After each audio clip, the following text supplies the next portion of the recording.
This program is brought to you by Ralph and Helen Mason, longtime franchisees in the Sonic drive-in business. Mr. and Mrs. Mason are delighted to share this program with you, exemplifying the history of ranching, one of the oldest and most vital industries in the great United States of America. Today we're going to a remote part of western Kansas, not too far from Dodge City. Hi, my name is Steve Bolden, and I'm a cowboy artist.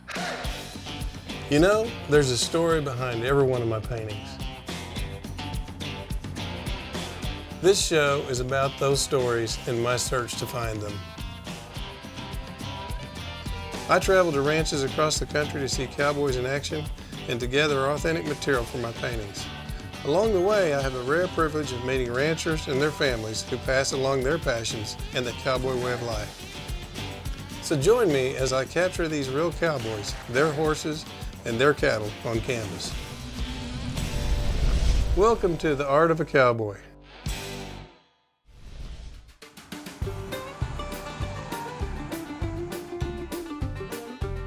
I grew up in Kansas. That's where I cut my teeth, learning to ride horses and rope cattle on our family ranch. Today I'm on my way to visit my brother Mark.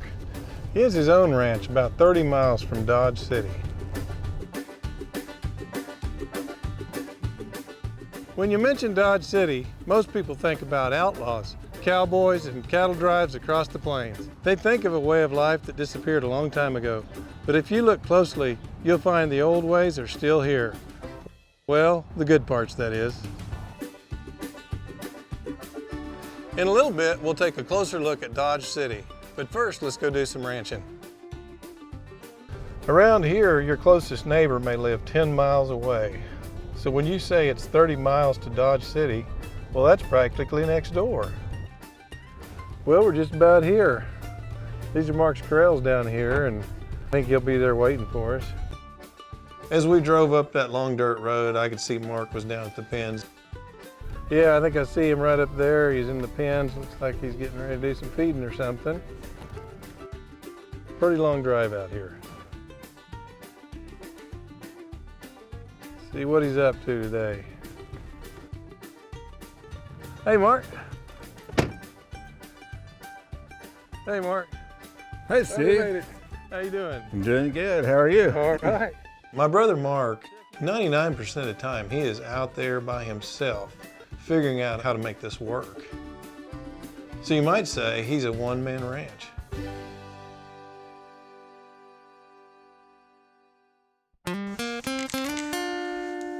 We're so far out in the country, the nearest city where everything is 28 miles, I guess, from here.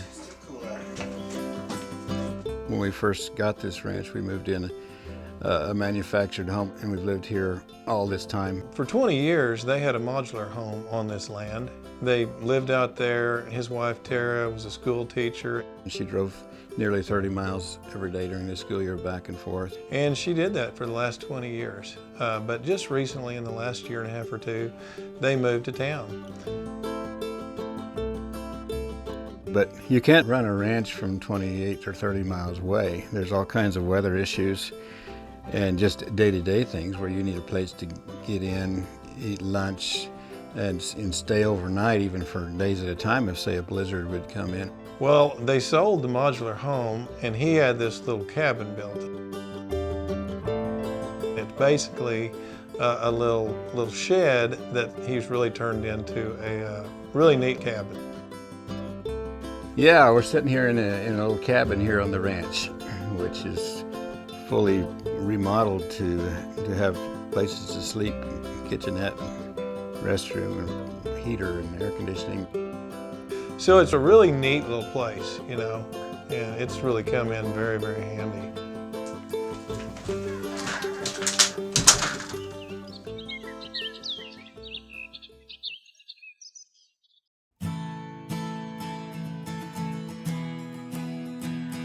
Early that morning, went out and saddled the horses, got ready to go. We're just saddling up and getting our horses bridled and getting ready to mount up and go gather these cattle, bring them in so we can brand the calves today and process the cows and worm the cows today also. Now normally Mark would be doing this by himself, But sometimes his wife Tara and his daughter Lorraine will come out to the ranch and help out.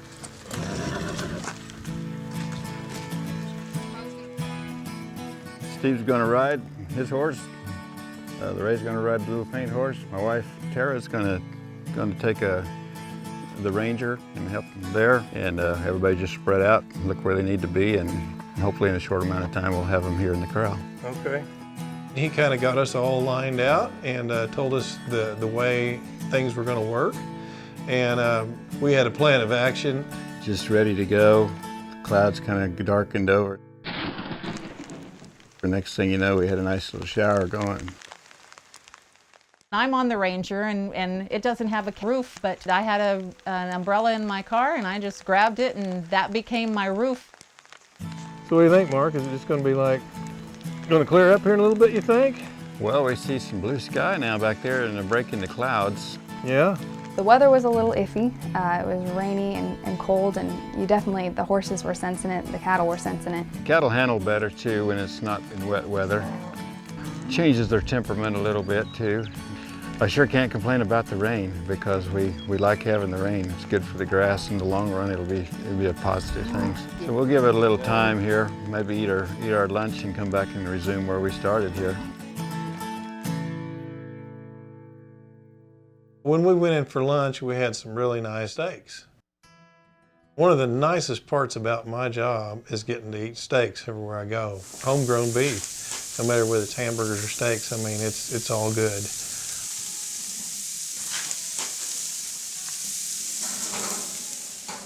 Okay.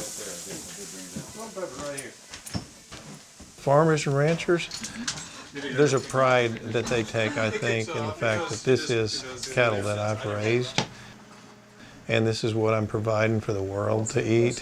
Father, we thank you for this day. And it's true, they do feed the world. Amen. Farmers and ranchers is a basic root of what America is about and has to be. Boy, them steaks were really good. And that's just what we needed. Well, we're back at the studio now, and that was kind of the way the day started. We started off to work the cattle that day, and all of a sudden it started raining. And it wasn't supposed to in the forecast, but it kind of inspired me to do a rainy painting. So I decided to paint a rain scene. This, of course, is my brother Mark. This is really Mark's horse, and so he rides Billy Bob most of the time. I remember riding him back when he was just a 2-year-old. Hey, Billy Bob, I rode this horse up. He's now 15 years old, and he's been around a long time. But Billy Bob, he's just a real part of the family. Well, these rain slickers, you see a lot of them in paintings and stuff, cowboy paintings and stuff, but a lot of people don't know. These rain slickers were made for a saddle. They were made when you crawl over a saddle, they've got a split in the back and it just goes right over the back of your saddle. Covers everything, covers most of your legs. A lot of them have a liner inside of them, so they're pretty warm too. So if you're in a real cold weather or wet, rainy, or snow weather, they're perfect. You can wear a coat underneath them. So they're made for a saddle, really. They're made for just riding horses and cowboying. I try to be as accurate as I can. I mean, every detail in the saddle needs to be right. If I'm painting a Western painting, I want it to be true to life. And this particular saddle is Mark's saddle. He has had that saddle ever since he was probably 14, 15 years old. I remember when him and Dad got these saddles together. And he's just kept that thing together for 50 years. And he still rides that same saddle, just keeps fixing it up. It's lasted him his lifetime, basically. The name of the painting is A Rancher's Blessing. And out there, if you ask Mark or anybody out in that country, if they're going to turn down, if it rains in the middle of their workday, they'll take it. Because it doesn't rain enough. It's pretty dry out there most of the time. Well, I tried to capture the mood of it too. You can kind of tell the horse is all kind of wet and his head's down. In this part of the world. You can tell the wind's blowing. Mark's kind of like squinting, keeping under his hat just a little bit because the rain's coming in. So I wanted to create a mood with this too, just gray, and also in his mind this is a blessing, this rain. He's in there and he'll be doing some more. We'll be doing a little bit more with him so we can explain who he is. Everybody had a good visit? All of a sudden we look up and look right out the windows of our little cabin here that we ate in, and sun come out, everything looking good. And we just said, I guess that's the way it's going to be. And we turned around and went back down, and the rest of it was a beautiful day the rest of the day.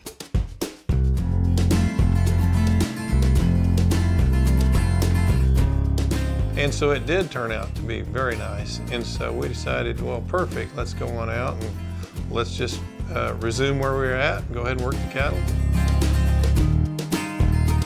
And it was just a gorgeous day, beautiful afternoon, gorgeous weather, calm winds, kind of unusual for this time of year, but beautiful scenery. As hard as ranching is, you know, when you're out there riding and doing the things you do, you can understand why ranchers still do this. Gathering cattle and working cattle. To me, that's living.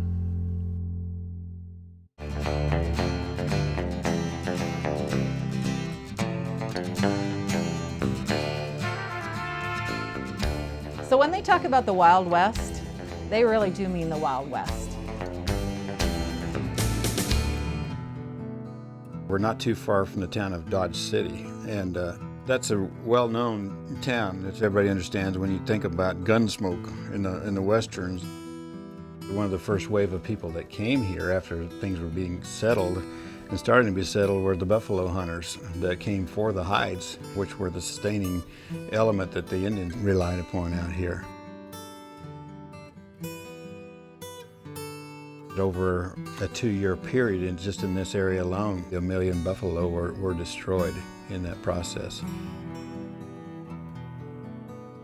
After the wave of buffalo hunters kind of subsided, then one of the next things that happened was cattle being driven from Texas to Dodge City, to the railheads up the Western and Chisholm Trail. I've heard stories as much as 5 million head of cattle come from that direction to Dodge City.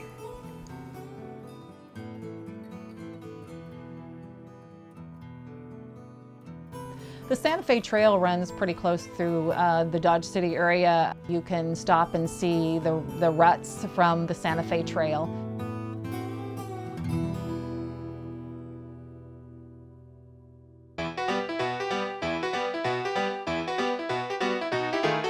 In 1872, when the railroad came to Dodge City, that's when lots and lots of people just started pouring into the town. And, you know, it opened up a lot of bars, a lot of saloons and dance halls. Then the city passed an ordinance which was meant to bring law and order to Dodge City. It stated that on the north side of the railroad tracks, guns were not allowed. And on the south side, well, guns were allowed. And pretty much anything went. So you can imagine what that looked like. You know, these towns were full of buffalo hunters and soldiers and cowboys, and with no law, things got out of hand, and that's where all of that came about, you know, the wild, wild west. With no law enforcement that was organized, it brought then some of the marshals that we hear about to town to alleviate that problem, and they were very necessary to get things straightened out. But we hear about Wyatt Earp, Doc Holliday, Bat Masterson. They're all made famous in the movies, you know, and the Western shows, but they were real people that there was a real need for to bring lawlessness under control.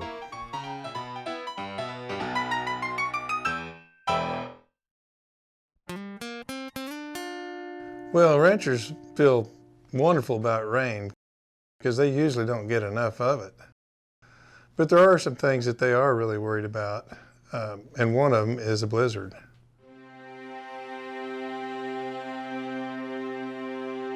A blizzard is a huge snowstorm with high winds and low visibility. You know, the wind is blowing the snow around, it's just you can't see anything. And this is why people die in these things a lot of times. They get lost, they can't find their way back, and this is what happens to the livestock and the animals out there. The last 2 days of April this year, we had 14 to 16 inches of snow. Began to look out the window in the lights, and I couldn't see very far, and even in our yard light out there, you couldn't see that far. Snow was piling up, it was wet, and I realized we were in a full-fledged blizzard like we normally would get February and March, not April and May. A blizzard hitting that late is just unheard of. You know, the cattle had already started shedding off all their long winter hair. They was slicking off. They were getting ready for spring. They were adapting. They had good rain, and the grass was green, and they were just ready for spring. We've already had green on the trees and green foliage going on, and it's actually springtime in our mind. And we normally wait till April and May to calve so that we avoid those kind of things. Because we calve in the spring, about 3/4 of our calves were on the ground at that time, and so when the storm comes, it just makes it more dangerous. When Mark went out the next morning, he knew that he would probably find some dead livestock. He found 2 dead calves and 2 dead cows. The snow covers up the fence lines, so the cattle just walk right over the fence. And Mark found his cattle, some of his cattle, 15 to 20 miles away. They usually go with the wind. They just drift, and go with the wind. And they'll just go for miles and miles and miles, and they won't have anything to eat because the ground's all covered up. Another thing is the snow is all wet. It blows up their nose, and it can just cause them to drown, basically.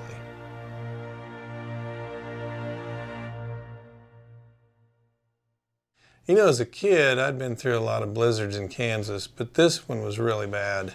And the time of year was just really, they were caught off guard.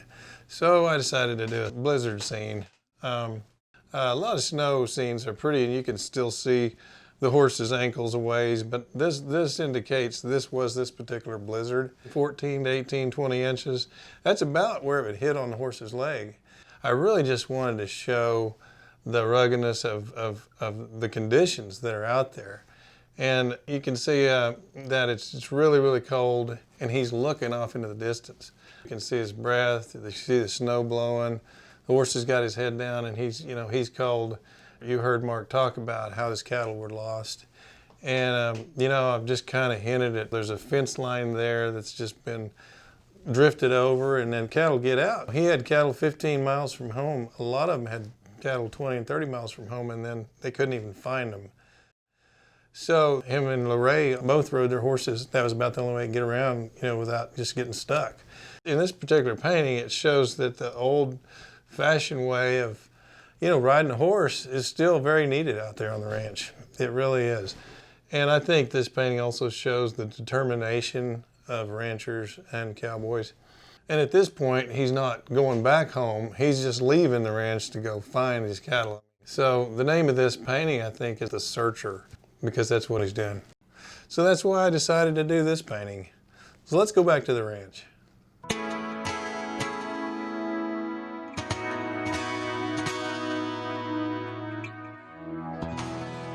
We need to sort the calves off, run the cows through the chute, worm them, then we'll work all the calves, get them branded and turned back together and turned out before evening now.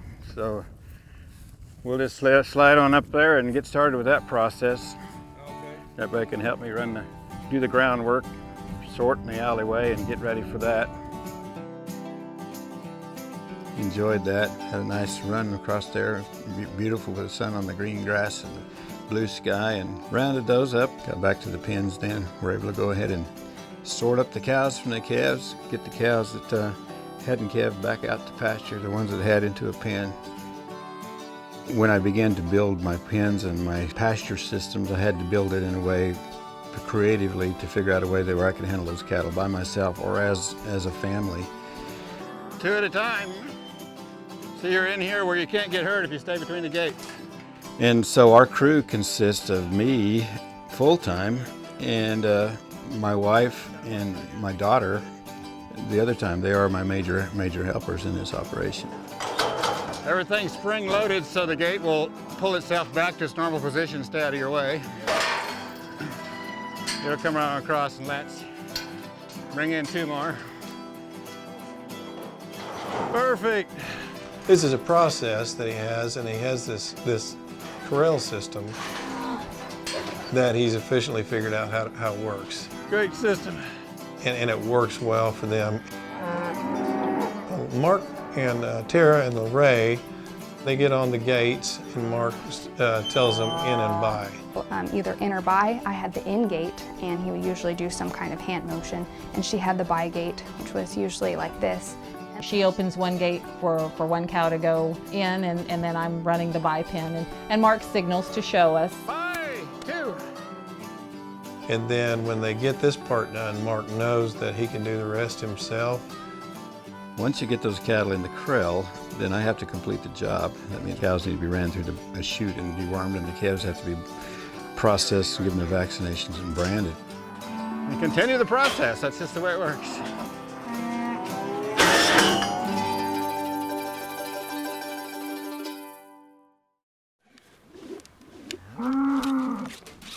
Oh, got him.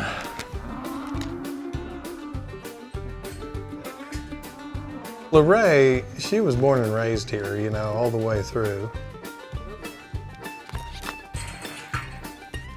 She used to ride in the pickup with her dad when she was small, when her mom had to go teach school. I remember when she was real little and she started riding. She started riding horses and showing cattle, and she was in 4-H growing up. Her and her dad was in a thing called the Saddle Club together. We were in a club called Saddle Club. Me and my dad both were in it, and you would sign up your horse and then go to these different little rodeos, or Shodeo is the big one that they had every year at their home town arena. We put her in Saddle Club, and you know, I have pictures of those things, and to go back and look at those memories is just really a lot of fun. She was just a little thing, you know, but had all the confidence in the world. I have 2 horses. The one that I've had the longest, I've had her for about 6 years. She's 16 now. She's getting a little bit older, but she's a mare, and she's Black Bay, I'd say. And I use her primarily for barrel racing. And then I also have a newer horse that I've only had for maybe about 3 months. He's 9. His name is Derringer, and he's a paint horse, and he's going to be my breakaway roping horse.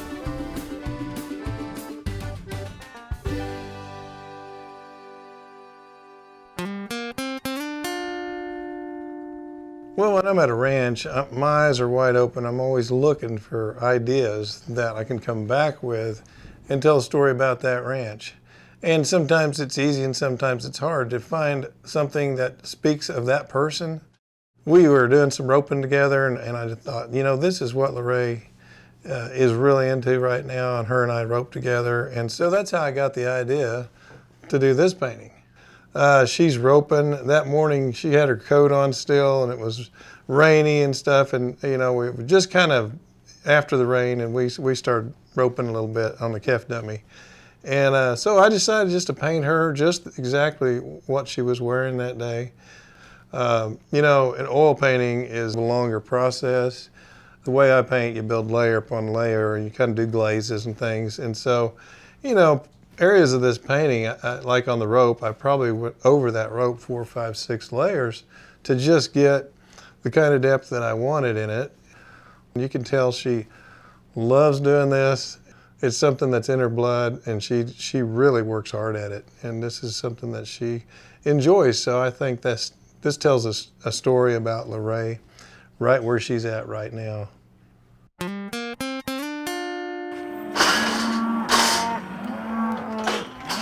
Okay, Sarah, I'll get a couple tags ready and turn the chute on, and we'll get started here pretty quick with that. See how they flow? You know, it just flows in a little circle. One guy can do it by himself because it's just here, there, around, there, around.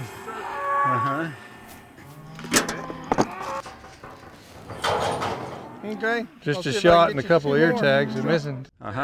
Yep. Okay. Get those ready to go. Then when the right cows come through, I can re-tag. And this stuff here is what?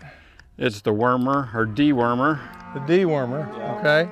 The grass out there is, you don't see them, but it has little worms on it from this time of year that go along with the grass. When the cows eat the grass, they get inside of them, and it slows down their ability to gain weight. And so we put this in them, and it lasts. This is supposed to last about 150 days to keep those worms down through the grazing season. Okay, and it's just a one shot in their muscle? Under the skin, sub-Q. Okay.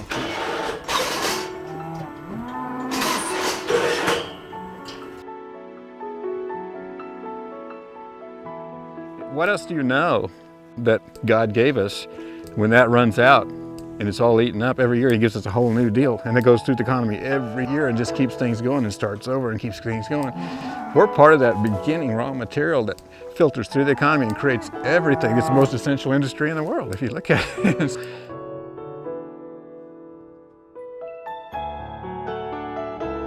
This is a special breed of people, because people don't want to do this kind of work. It's too easy to do other things. And so we got a special breed of people that are willing to work and take a huge risk with everything unpredictable. Cattle are unpredictable, weather's unpredictable, markets are unpredictable. But these guys are willing to go take that risk and just do the battle. And when they get done, they're proud and passionate about what they do.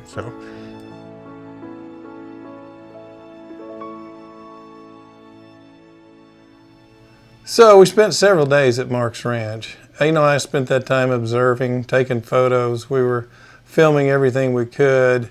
And, it took a while to try to figure out what's going to really sum up this ranch. And I just think that, when the idea hits you, it hits you.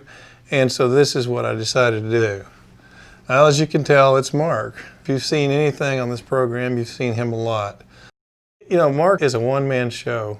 And this is what I wanted to show in this. You see all those corrals he built himself. And so I kind of wanted to focus in on him.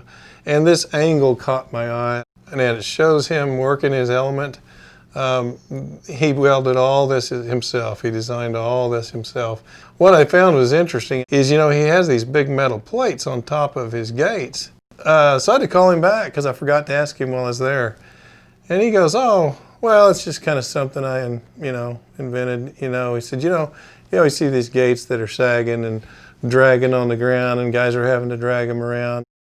Well, this plate swings around and settles over the top of this plate when the gate's shut. And so when the cattle start jumping up on that gate, it's not going anywhere. This plate supports that whole gate. And I thought that was just such an interesting story. He never even told us that while we were there. I like the way that the composition comes together and the angle of it and the lighting. It just catches him where he's just real candid, I think. And he's just thinking about his work and just doing it. And so we just stop motion a movement in Mark's life. I hope you enjoyed the show and maybe even learned a little bit about the cowboy life. Join me next time for another cowboy adventure. I'm Steve Bolden.